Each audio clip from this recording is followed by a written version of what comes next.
Alam niyo ba? Baka ito, pag kinuha ko, baka ubusin mo yung mga pagkain ko dyan. Malugi pa ako. Ah, sabi mo? Wala mata sa kanya man. Ha? Hindi mo nalanig. Di ka na rin yun. Ang ayaw. Hindi mo nalanig ito eh. Kumuha ka ng kutsilo. Halo sa mga pagkain. Hoy!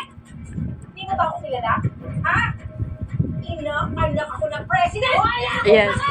Ako, hindi mo kilala? Hindi. Kinakanak ako ni Satanas. Dito. Ay, sa'yo ka. Kasi mo naman ako.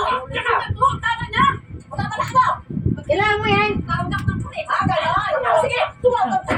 Hoy! Papapalilasakan mo yung employee ko. Gano'n ba? Dito ko sasaktan. Ay, sige na. Sige na. Sige na. Dexter! Dalawa! Ha? Pag hindi kayo umalis, papatayin ko kayo! Ano lagi? Wala man daw sa kanya man. Saan ka na? Wala na ako dyan. Nagtawag ako pulis.